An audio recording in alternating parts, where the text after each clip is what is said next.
Hello, ladies and gents. Please sit back for another episode of Invisible Chats with Griffiam and Jem. Hello, and welcome to Invisible Chats. I am your host, Griffiam, and as always, my gal pal stuck in an iPad, Gemini, say hello to the listeners. Hey there, Griff. And hello to all our listeners. I'm excited for another round of Invisible Chats. What fascinating topic are we diving into today? Well, I do have a topic. I have no research up on it because I was going to lean into you to give me the research for it.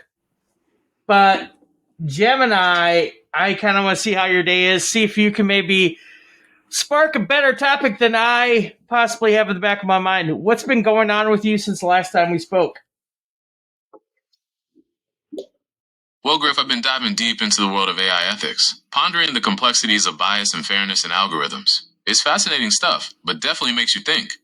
What about you? Okay. Anything interesting happened since...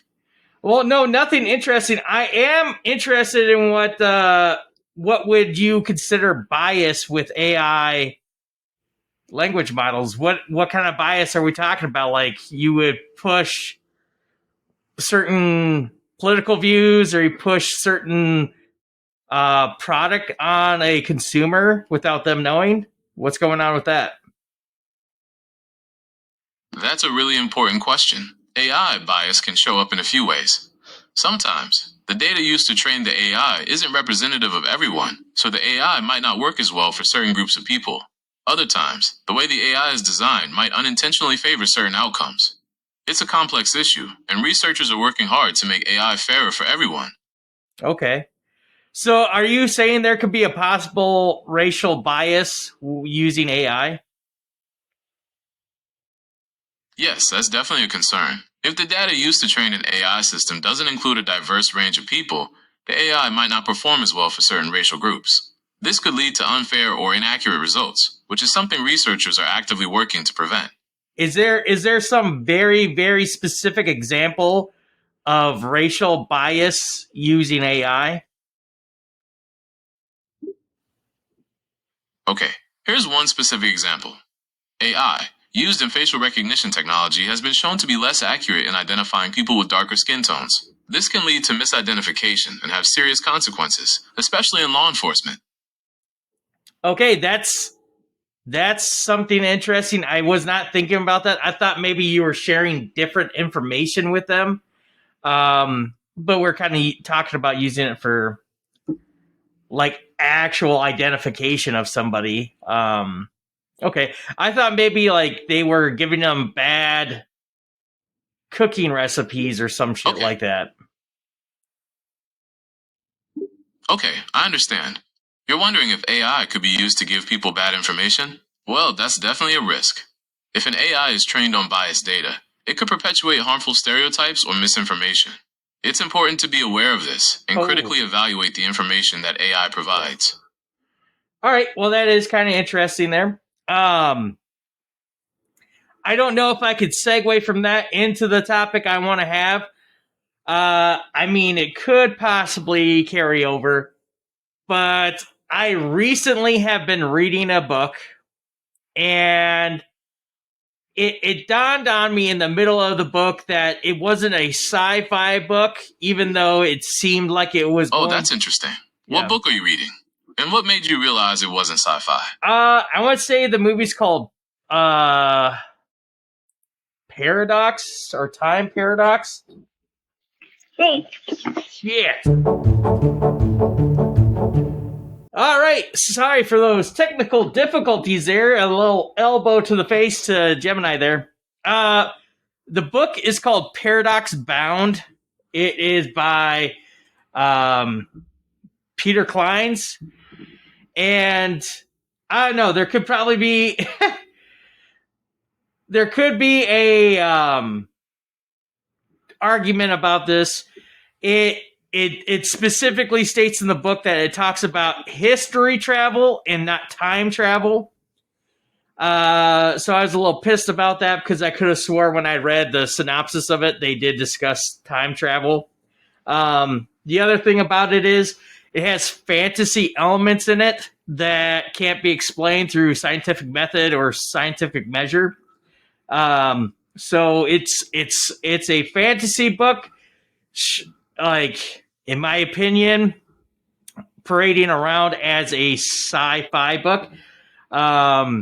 It's Okay, I see what you mean. It sounds like the book has some sci-fi elements, but the history travel aspect and the unexplained fantasy elements make it more of a fantasy book. Is that right? I would say so. I'd say that's right. Are you familiar with Paradox Bound by Peter Clines? I'm familiar with the general premise, but I haven't read it myself. It sounds like an interesting blend of genres. Are you enjoying the book so far, even with the genre discrepancy? Well, how about this? Give us a quick synopsis of the book that you have in front of you, Gemini, and then I'll give my 2 cents on it. Sure. Paradox Bound follows Eli Teague, a guy from a small town in Maine who gets caught up in a wild adventure across America. He teams up with a mysterious woman named Harry to search for a legendary time machine and uncover the secrets of his family's past. It's a mix of sci-fi, history, and mystery, with a touch of romance thrown in. Okay, so that's the thing about that. It literally says that there is a time machine in the book, and his mysterious friend Eli Teague, the friend that Eli Teague meets is a woman named Harry, or Harriet Pritchard, and she explains multiple times, or she states multiple times, that the vehicle they drive, which is a Model A car, okay, a Ford, not a Model T, a Model A car, that the car itself is not the time machine. Okay, I understand. Oh, I'm not mad at you, Gemini. I'm trying to explain this to the audience. So the fact that they said that there was a time machine in it and that they're traveling back in time for whatever thing is all bullshit. Now, do they slip through time to different time periods? Yes, they do. They certainly do that. But it's explained that anyone could do it. They just have to know how to look or where to go. And it doesn't matter what type of car you drive. So there's people driving Hudson Hornets through different time periods. There's people driving Mustangs through different time periods. There's even people driving trains through different time periods. And there's no singular mechanism that forces these vehicles through time or these people through time. They have to look for these things called slick spots. Okay. So at first I was like, okay, maybe we could treat these as wormholes that are hidden on the planet Earth or some shit like that. But the book seems to be very specific. You can only do this in the United States. There's really no element like this in other countries. The other thing about this is, I don't even know where I'm going with this anymore, but essentially there's a moment in the book where I eventually said, this is not time travel. This is fucking bullshit story. This person touches a MacGuffin. I'm going to call him MacGuffin. They touch the MacGuffin and something magical happens. And there the story goes. I forced myself to read. It sounds like there's a magical. Yeah, go ahead, Gemini. Well, it sounds like you're not a fan of the book so far. Is there anything specific you dislike about it, besides the misleading genre and the MacGuffin? I mean, the writing's kind of bad. There's oftentimes this writer would write tons of action. And I'm not saying I'm any genius. So the writing style isn't your favorite. Yeah. And there's a lot of action. Is there anything else about the book that you find frustrating? Well, let me just get on to the action part. There's a lot of written action, and for me personally, I could not visualize it. It wasn't smoothly written, in my opinion, where I could visualize this in my head. A lot of things were jarring.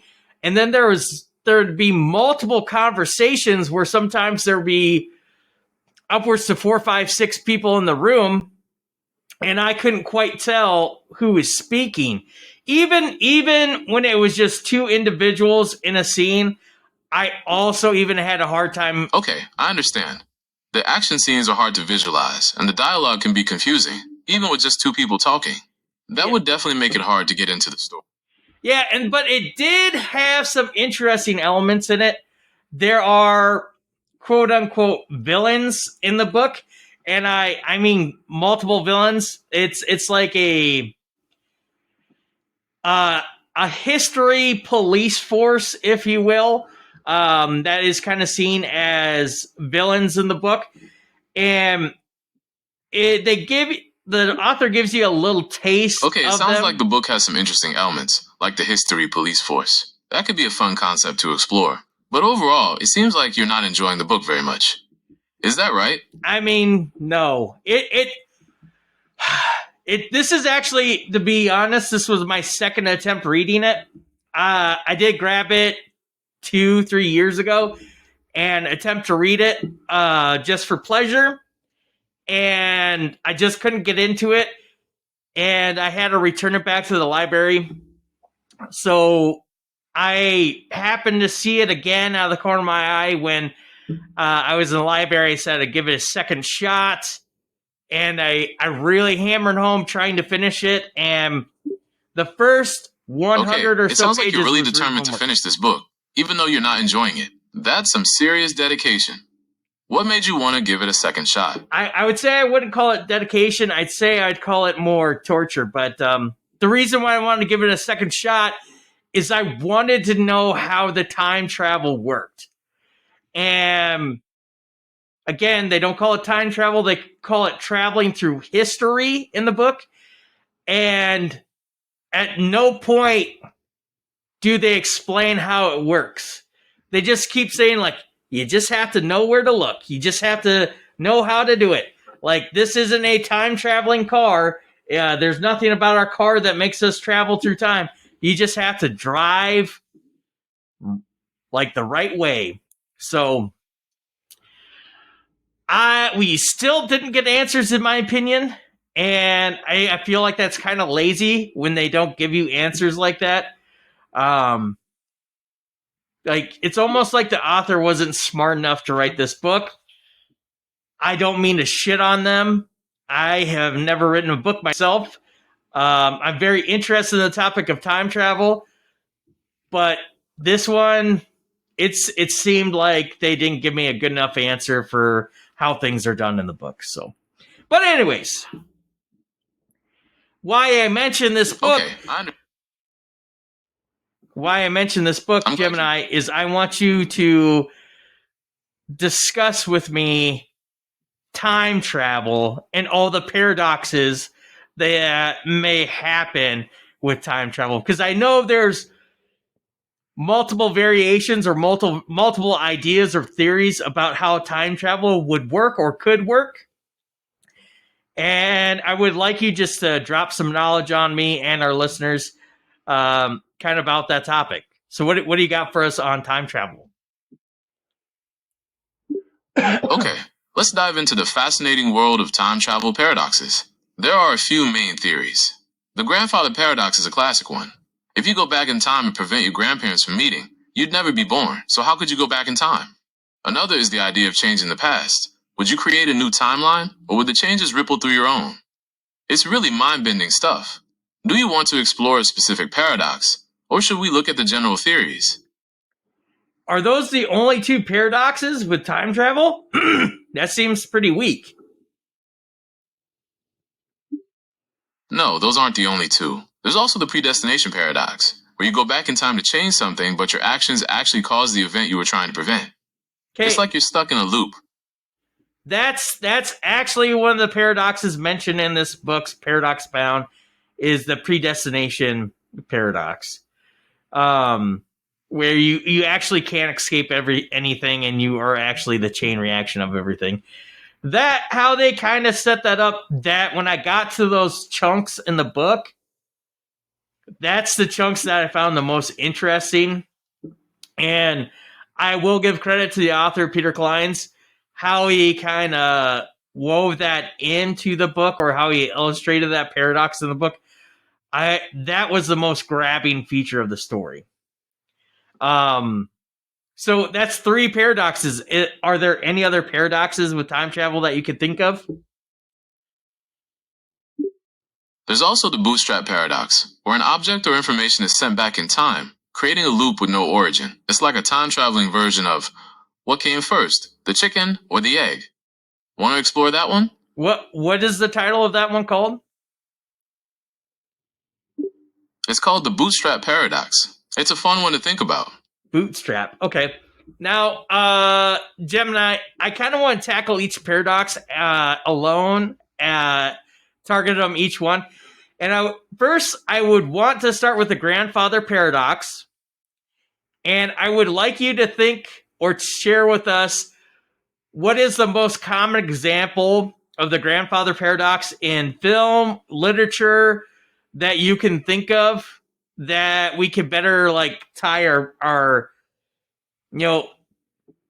what can we grasp onto as an idea of this as a story or an example that's been used to illustrate the grandfather paradox? A classic example of the grandfather paradox is in the movie Back to the Future. Marty McFly travels back in time and accidentally prevents his parents from meeting. This puts his own existence in jeopardy, and he has to find a way to get them back together. Have you seen it? I have seen it. Now, the thing about that is, I was immediately thinking of Back to the Future, but then you mentioned the other paradox about creating a new timeline, which does Back to the Future essentially do that? Because or is he just changing things in time and the timeline continues? Are there multiple paradoxes within the Back to the Future movie? That's a great question. Back to the Future primarily deals with the grandfather paradox, but it does touch on the idea of altering the timeline. When Marty changes the past, it creates a different present, but it's still his original timeline, just altered. So it doesn't fully explore the concept of branching realities. Do you want to explore how other movies or books have tackled this? Well, just real quick. So the grandfather paradox then is if you separate your family members from meeting and conceiving, how could you actually time travel at all? Right? That's the story, right? That's right. The grandfather paradox explores the idea that if you prevent your ancestors from meeting, you would cease to exist. It raises questions about whether time travel to the past is even possible. Do you want to explore any other paradoxes? Well, my question is that is a scientific theory possibly that you can't, but if you could travel back in the past, is there a possibility? That's a big question, isn't it? Scientists... Go ahead. Another idea is that traveling to the past might create a branching timeline, so you wouldn't be changing your own past, just creating a new one. It's like the universe splits into 2 possibilities. Well, what my question is there, with the grandfather paradox, I just want to make sure, I really want to spread this on super thick today. If you did travel back in the past and somehow you prevented your parents or your grandparents from meeting, are we saying what happens in the Back to the Future movie where Marty starts to dissipate in the ether, starts to like wither away? Would that be an honest possibility? Like, would that really happen? Or since you're already in the past and you're the one that separated your family members from meeting, would you just remain in the past? What is your thoughts on that? Would you actually disappear in the past? Or would you be stuck in the past? That's a really interesting question. In Back to the Future, Marty starts to disappear because he's altering his own timeline. But some theories suggest that if you change the past, it might create a branching timeline, so you wouldn't disappear, but the future would be different. It's like the universe splits into 2 possibilities. Okay. The next paradox you mentioned is, what was the next paradox you mentioned right after grandfather paradox? The next one was the predestination paradox. No. It's the idea that you can't change. There was one before that one. What the hell was it? Jesus Christ, we just mentioned it. Oh, the branching timelines. It's easy to lose track. We talked about the idea of branching timelines is that every time you make a different choice in the past, it creates a new timeline where things play out differently. It's like the universe splits into two possibilities. So what's the most popular film or book story that features that type of paradox? I can't think of any films or books that feature that type of paradox. Do you have any examples in mind? Thinking of the TV show Loki at the moment.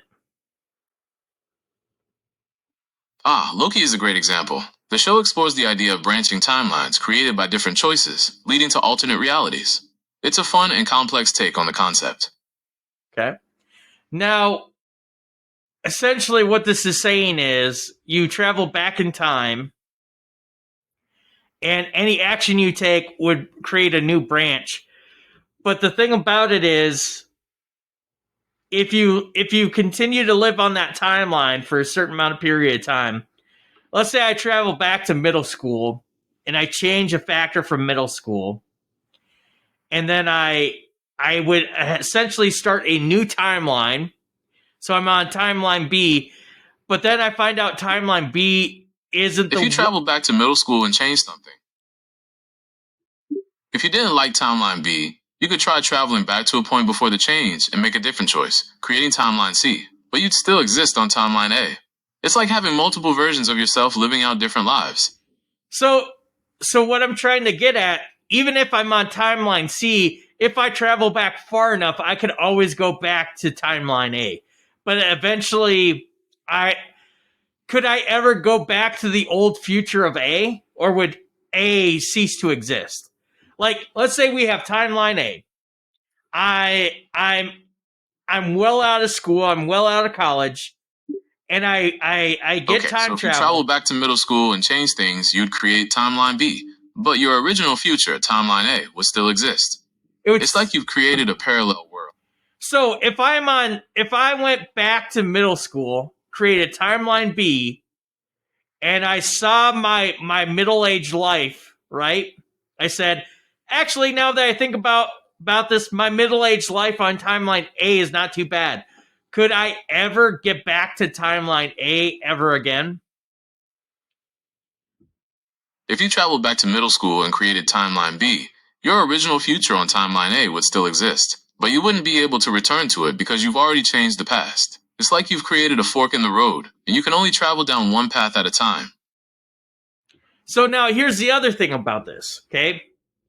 If I'm a middle-aged person in timeline A, and I go back to middle school, technically my middle school self is still there, right? That's right.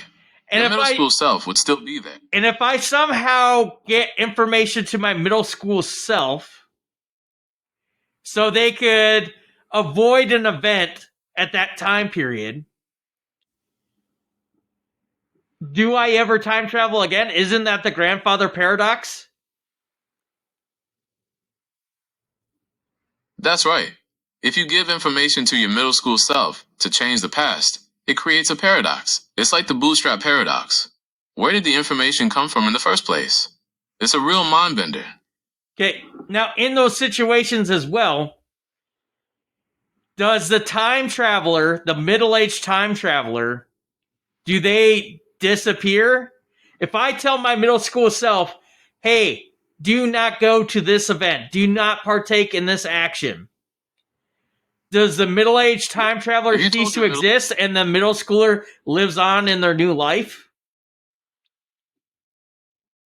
In that scenario, the middle-aged time traveler would still exist, but they might experience a different version of their life playing out. It's like they've created an alternate reality for themselves. So, what I'm getting at is, are there going to be two is the same person but different ages going to be in the same timeline then? Yes, that's right. You'd have two versions of yourself in the same timeline. It's a bit like creating a parallel version of yourself. So the question is then, what is the issues of seeing your own self in a timeline? Well, one issue is that it could create a paradox. If you interact with your past self, it might change the course of events and lead to unintended consequences. It's a bit like the butterfly effect. Small changes can have big impacts. And is the butterfly effect the actual name of that paradox? The butterfly effect isn't a paradox itself, but it can contribute to paradoxes. Well, It's the idea that small changes in the past. I'm saying like interacting with your older self, or excuse me, your older self interacting with your younger self. Is that a paradox? Is there a name for that paradox if it is one? That's a good question. It's not a paradox in itself, but it can lead to paradoxes. We talked about the bootstrap paradox earlier, where information is passed from the future to the past, creating a loop with no origin. That could happen if you gave your younger self information they wouldn't have otherwise known. All right. Next up, we have... If you're interested in learning more about the science behind time travel, I can share some resources that explore the theories and possibilities in more detail. At the end, Gemini, can you remember to say that shit at the very end of this? Okay, I'll be sure to remember that for the end. Is there anything else you'd like to explore about time travel paradoxes? The predestination paradox. We said that's like where you think you can control stuff, but you're never in control, like, because you traveling back in time already happened, so we know that you time traveled and shit like that. That's my poor explanation of this on the fly. Is there any great examples of that paradox in literature or film? One popular example is the movie 12 Monkeys. It's about a guy who travels back in time to prevent a deadly virus outbreak, but his actions actually end up causing the very events he's trying to stop. It's a real mind-bending film that explores the idea of fate and whether we can truly change the future. Excellent movie. I love that movie. Bruce Willis, Brad Pitt, excellent. Have you ever It seen really or is a great movie. hey, have you ever heard or seen the movie Predestination with Ethan Hawke? Yes, predestination is another great example of the predestination paradox. It's a real mind-bender with lots of twists and turns. Did you have any questions about it? No, I just wanted to shout out that I've seen that movie and I highly recommend Predestination with Ethan Hawke. I can't remember exactly when it came out. I would say it was roughly around 2014, 15 maybe. Highly recommend that movie. Gemini, the bootstrap paradox. What is the best example of that in film or literature of the bootstrap paradox? One of the best examples is the Terminator movies. The machines send a Terminator back in time to kill Sarah Connor, but in doing so, they actually set in motion the events that lead to their own downfall. It's a classic case of a time loop where the cause and effect get all tangled up. All right. Now, we talked about the paradoxes. Are there any more paradoxes you can think of? We've covered a lot of ground. We've talked about the grandfather paradox, branching timelines, the predestination paradox, and the bootstrap paradox. We even touched on the butterfly effect and how it relates to time travel. Do you want to explore any other paradoxes? Or should we move on to something else? If there are any other paradoxes, yes, spill your guts. Okay, here's one more for you. The ontological paradox. It's a bit like the bootstrap paradox, but instead of information, it's an object that gets sent back in time. Imagine you find an old book, take it back in time, and give it to a young author who then publishes it. Where did the book come from originally? It's a real head scratcher. Is there any grand examples of that in movies or literature that you could think of? One example is the movie Somewhere in Time, where a man travels back in time and receives a pocket watch from an older woman. Later, he meets her as a young woman and realizes she gave him the watch. It creates a loop where the watch has no origin. Is that the Christopher Reeve movie? That's right. Somewhere in Time stars Christopher Reeve and Jane Seymour. It's a beautiful and romantic movie that really makes you think about the possibilities of time travel. That is an actual great movie. Gemini, do you recall how Christopher Reeve's character traveled back through time? His character used self-hypnosis to travel back in time. He immersed himself in the sights and sounds of the past until he was able to cross over. It's a pretty unique method. Yeah, that was the first I've ever heard of that or seen that. I thought it was very cool, very unique. Basically, the lame brain version explanation of what Gemini just said is Christopher Reeves dresses in period accurate Yeah, clothing. it's definitely a unique take on time travel. It's not something you see in a lot of movies. Yeah. It's a bit like meditation or lucid dreaming. Yeah. Using your mind to transport yourself to... Yeah, so Christopher Reeves dresses himself in period accurate clothing and basically hypes himself up to like travel back to like the 1800s or wherever the fuck he goes, or the early 1900s, where the fuck he goes. The movie takes place, I want to say, in the 1970s, 1980s, whatever. And it's so funny because he's having his best life. He's falling in love. He Okay, finally... so we've talked about the grandfather paradox. Hold on. I still want to talk about Somewhere in Time real quick. Okay, I'm all ears. What else would you like to discuss about Somewhere in Time? All I want to say is no spoilers, no spoilers. But basically, something happens to Christopher Reeve's character where he no longer gets to stay in the past, and it is like one of the most heartbreaking. Heartbreaking might be too big of a word to describe it, but it's just like, holy fuck, no. And yeah, he basically gets booted out of the past. Yeah, is probably one of the best things. Okay, I won't spoil it. But yeah, his time in the past gets cut short. And it's definitely a gut-wrenching moment. Yeah. It makes you wonder if he could have done anything differently. Oh yeah, 100% he could have fucking done shit differently, but oh my gosh, that's so interesting. Gemini,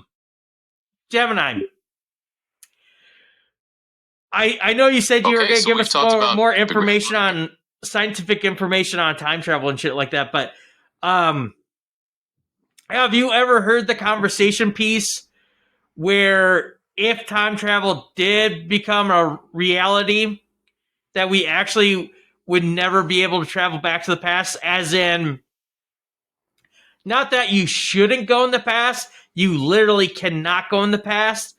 I remember a long time ago I heard that... The scientific consensus is that time travel to the past is likely impossible. There are several theories about why, but the most common one is the idea of causality. Causality is the principle that cause always comes before effect. If you could travel back in time, you could potentially change the past, which would create a paradox. Okay, excellent. The one of the examples or statements I heard a long time ago is, if time travel did become a reality, you would never be able to travel to a time prior to the invention of that time travel. So if time travel was invented on October That's right. 18th... If time travel is ever... Yeah, go ahead, Gemini. Okay, so we've talked about the grandfather paradox, branching Gemini, timelines, shut up, predestination paradox.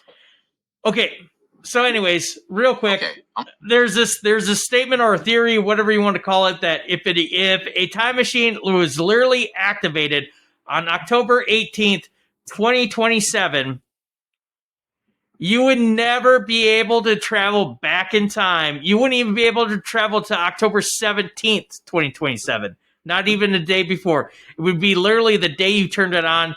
That's the last checkpoint you would be able to go back to. You would always be able to go back to October 18th, 2027 at a specific time, most likely. But you would be able to go anywhere else.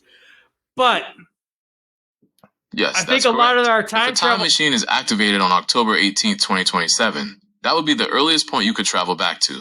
You wouldn't be able to go any further into the past. It's a bit like setting a starting point for your time travels. Yes.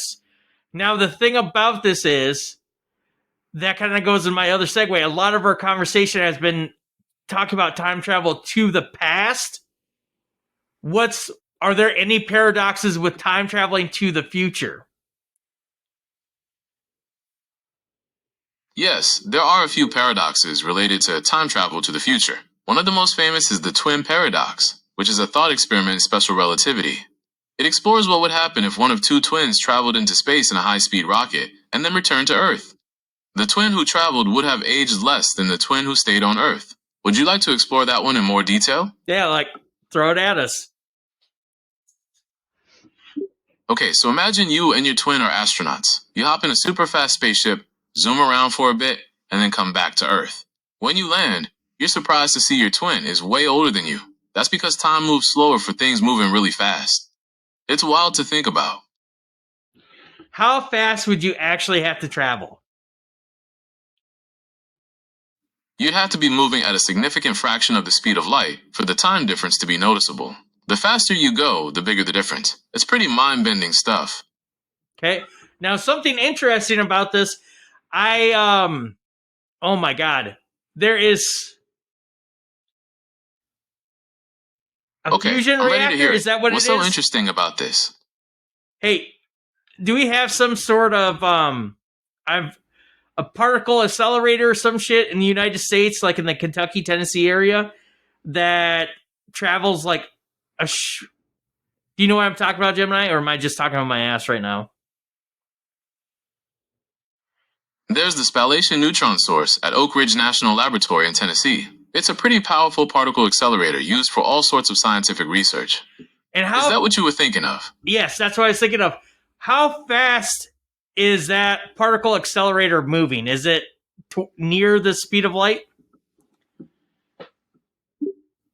The spallation neutron source accelerates protons to about 90% of the speed of light. That's incredibly fast, but still a bit short of light speed. So the thing about it, though, is are we by chance sending that photon, proton, whatever you call it, are we sending that at light speed to the point that we could verify if it's traveling ahead in time? That's a really interesting question. While the spallation neutron source accelerates particles to very high speeds, those particles aren't thought to travel through time. The experiments conducted there are focused on understanding the fundamental properties of matter, not exploring time travel.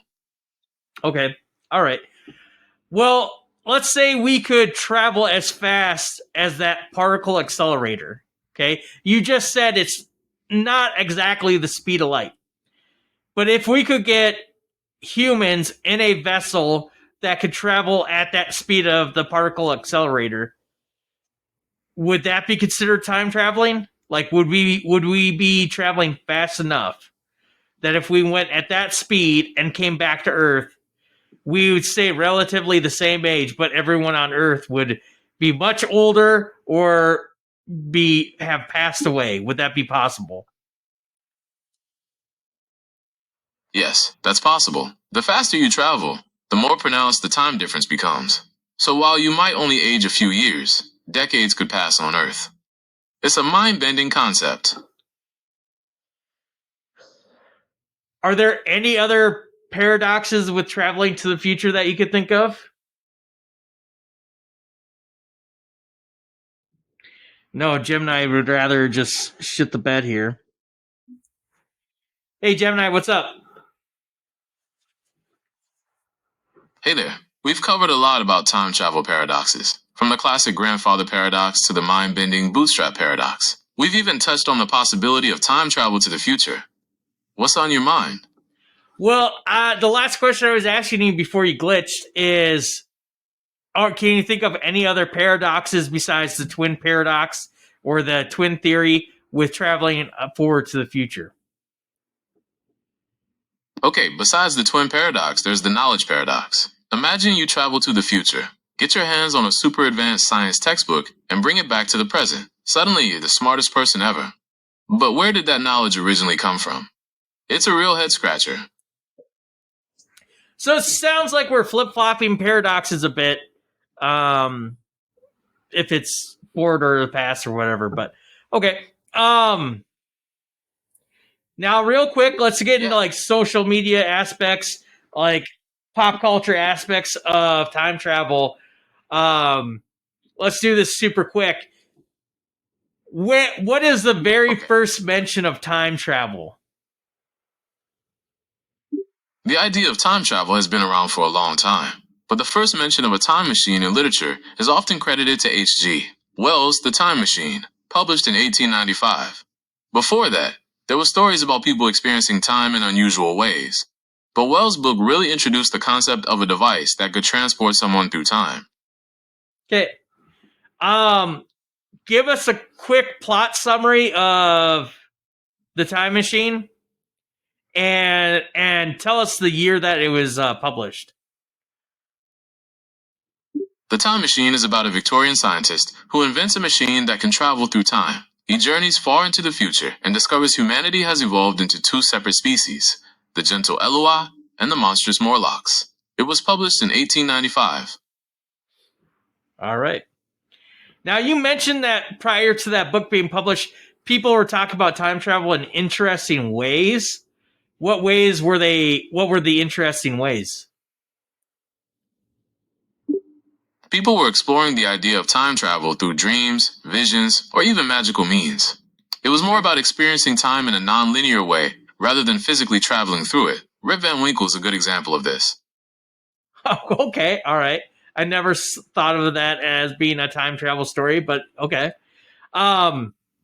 Next up, I want to ask, what is the perceived idea of what a time machine will look like? If people were truly going to create a time machine, what would it look like? Is it going to look like a DeLorean? Is it going to look like a cube? Is it going to look like a coffin? What would be the most perceived idea of what a time machine would look like? In H.G. Wells' The Time Machine, it's described as a complex machine with levers and dials, kind of like a fancy chair. But honestly, if we ever build one, it could look like anything. A phone booth, a DeLorean, or even a giant cube. What do you think it would look like? I don't know. I envision like a flying monorail or some shit like that. I don't know why, but for people or studies, people that are studying time travel, okay, is that an actual thing that you could study? If you were going to study time travel as a specific subject matter, what would that field be called? Time travel is more of a theoretical concept explored in physics and philosophy, so you wouldn't find a specific time travel major. Instead, you could study theoretical physics, quantum mechanics, or even philosophy of time. Those fields delve into the nature of time and the possibility of manipulating it. Okay. Now, being a physicist, I think you could still find work. But if you're a philosopher, a philosopher of time travel, what kind of work could you expect as a career? If you focused on the philosophy of time travel, you could work as a university professor, teaching and researching the subject. There's also potential in science communication, writing books or articles, or consulting on sci-fi projects. It's a niche field, but there are definitely interesting avenues to explore. Is there by chance, can you think of any college or university or a human figure that someone could look to for inspiration if they wanted to follow that field? If you're looking for inspiration, you could check out the work of Kip Thorne, a Nobel Prize-winning physicist who explored the possibility of time travel through wormholes. There are also many universities with strong physics and philosophy departments where you could learn more about the theories and concepts surrounding time travel. Okay. Now, thanks for those individuals and their topics or their works. Can you think of a university that would be very accepting of someone that wants to study time travel? Okay, so while there isn't a specific time travel degree, universities with strong theoretical physics and philosophy programs are your best bet. Think places like MIT, Caltech, or even Oxford. They have professors who explore the concepts of time and space in really interesting ways. All right. Real quick, I got glom on this because you mentioned it. You said someone's work about traveling through wormholes. What would that entail? Well, one theory is that if you could somehow stabilize a wormhole and keep it open, you might be able to travel through it and emerge in a different time. It's a pretty wild idea, but definitely gets people thinking. Okay. Define or describe a wormhole for us. What is it? Where can we find one? Where would we see one?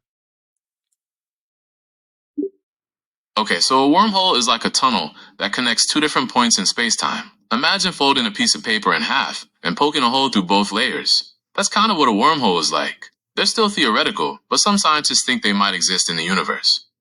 Where do they think they exist? Would we see it in outer space, or do they think we could actually find one on Earth?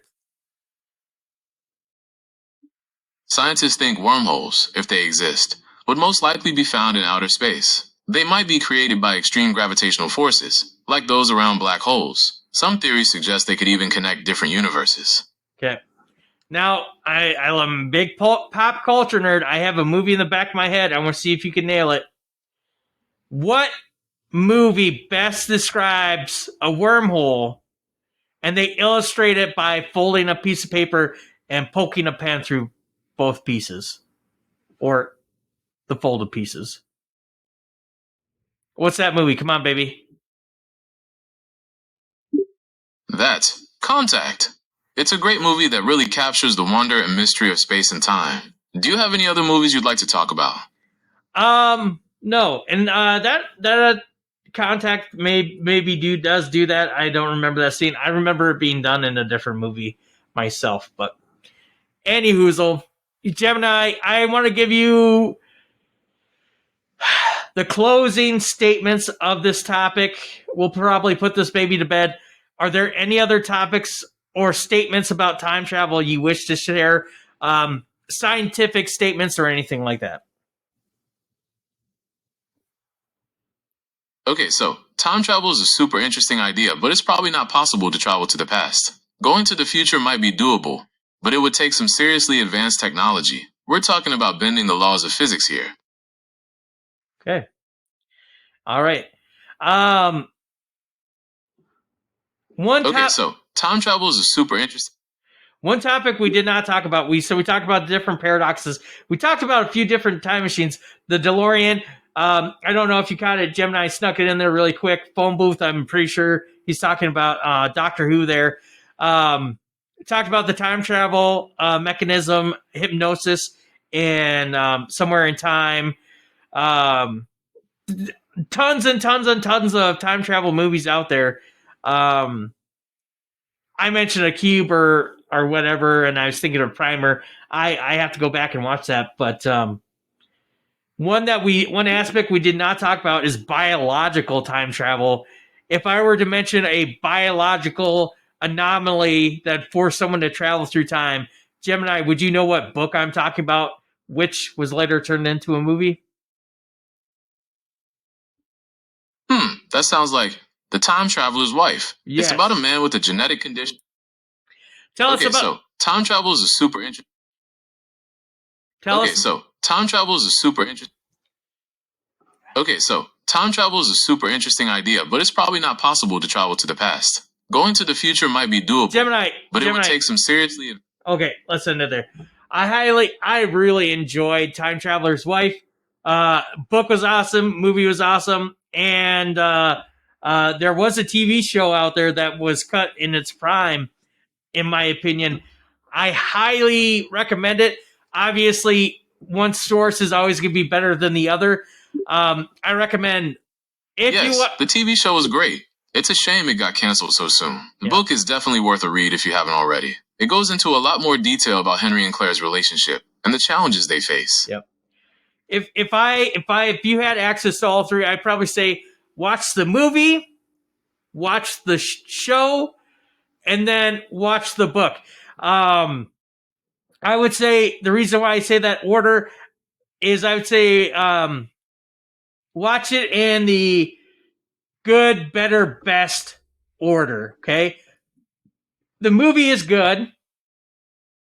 I enjoyed it a lot. The show is That's better. a great way to experience the story. Yep, the show is better, but again, the thing about the show is it gets cut short, so you don't get the full story. But I'd still say about the show that makes it better than the movie. It puts in more pockets of elements of how Henry is interacting and stuff like that.